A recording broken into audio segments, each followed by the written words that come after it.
This is Frank Sampson, the artist who we're going to be talking with today. I'm Laurel Reuter, director of the North Dakota Museum of Art. And Frank, you come from North Dakota. Yes. Tell me about that. Well, I love North Dakota, and I probably would have stayed, but I just wasn't a farmer.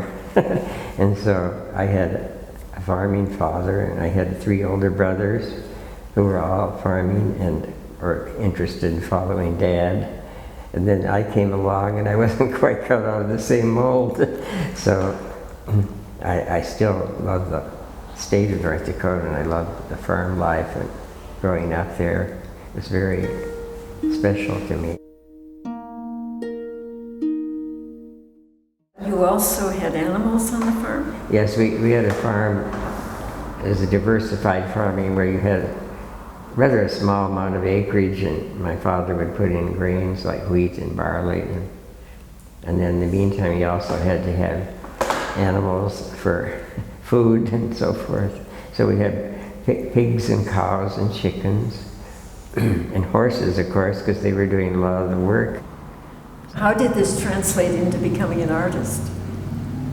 Well, I'm not sure. For some strange reason, I just inherited a desire to describe things, and I loved the idea of painting. And when did you think you might become an artist, or when did you become interested in studying? I think when I was about 5 or 6. When I was about 6 years old, I fell down. The wind was blowing so hard, and I was outside, and it blew me down, and I hit a piece of metal on my shoulder, and I cracked a bone in a collarbone. And so Dad took me to town and to get it set, you know, the doctor. Sure. And he felt so bad for me. He knew I wanted this paint set that was in the window of the hardware. It was a watercolor set. It cost about $1, I think.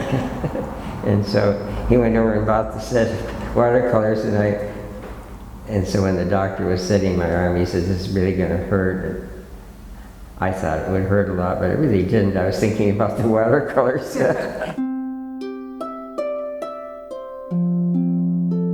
Now, your paintings all have stories. Where does the storytelling come from?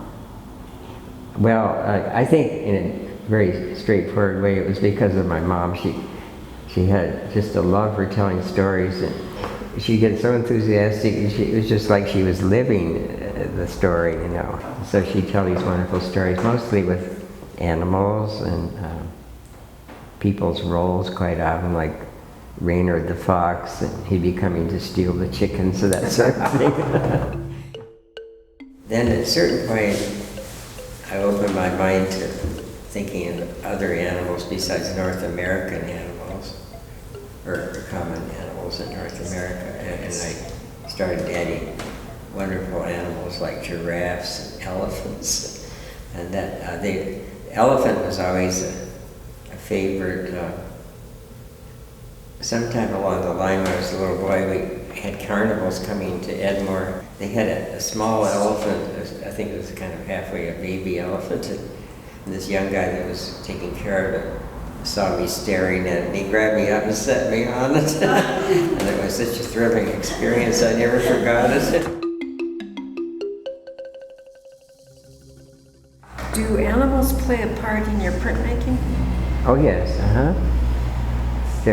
well, in a sense, a lot of my prints are, that's where I first began to realize I liked mystery and surreal things and fantasy. Stories that don't tie up the ends. Yeah, and you can't always discover the images are hidden under a cloud of darkness or something, and then others are peeking out, and some are very clear. And that stayed with my work all this time. So it's intuitive, and mystery is very intuitive. That's descriptive of my whole attitude, is intuitive, because even the stories, I don't make them up in advance and then decide to illustrate them. They sort of form their own story as I work, you know. And I just love the idea of art in general, whether it was stage or plays or music. I graduated from high school, and I had a scholarship to Concordia College.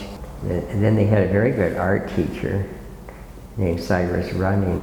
He was so broad-minded, like his own work was very different from what I wanted to do, but he was so sympathetic that he encouraged me to go my own way, you know. And so he introduced me to the idea of glazing, or, you know, which is part of my work in general. I like to work with lighter colors underneath and then glaze the darkers over. So it was like the traditional European master painting style, you know. Then you went to Iowa and studied printmaking, right? Yes, after I graduated from Concordia with the BFA, Running again it was like a wonderful mentor, and he said, I think you should go to the University of Iowa, because I think he had studied there a little too, or somehow he knew about their art department. And you studied it when Lasansky was there, right? Yes, And what did that bring you? Oh, I think he's probably one of the most influential teachers I had. He was like a wonderful old master from the Renaissance or something. He even played that role. He'd come in some days and other days he wasn't there. But, you know, all the students were waiting. Oh, Lasansky's coming today, you know. And then we sort of worshipped him almost. He was so wonderful as a leader. But I think the powerful side of him was he understood a lot of different approaches, and he knew the media just wonderfully well, and he was so good at teaching you the process. He could see that I like to work out of textures and lots of light and dark and sfumato, as they call it. And so he taught me processes like soft grounds, and etching was the media I liked.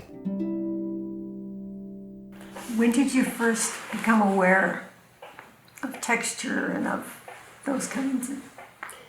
I think right from the beginning. I think the years on the farm in the 30s, there's a tradition of enjoying that feeling of earthiness and the ground and plants versus blue skies.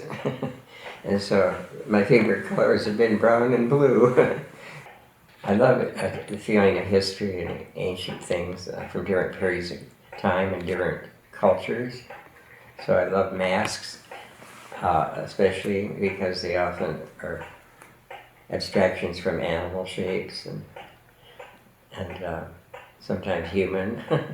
And I love the colors of some of the ancient ceramic work with my love for browns and blues and golds. And there's definitely a tradition of my enjoyment for things that have patinas or have the residue of age, you know, and so sometimes even part of the image out of focus and that sort of thing. And they have that in murals or the ancient murals.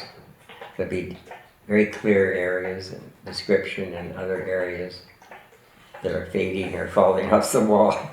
And so it influences my way of seeing to some extent. I hear people speak about you as a surrealist. How does that fit? I think it's really hard to give, to describe what a person's doing in one word, you know. And so yeah. I know there's a critic in Denver who, Michael Poglia, and he always calls me a magic realist, he calls me. And they usually refer to magic realism as more like such an exquisite description that it's like a photograph, and it's very realistic. And that's where the magic comes in, I think. But in my case, I think he's referring to the sort of surreal world of fantasy, and yet describing it in a rather realistic fashion rather than an abstract fashion. What are you hoping for in your paintings today? What are you still working on or looking at? With all the tension I had now with a couple of shows, I started feeling like, well, am I going to have enough energy to keep on doing all this? And hopefully I will, and I still feel thrilled when I go to the studio and start working. That's the happiest thing for me.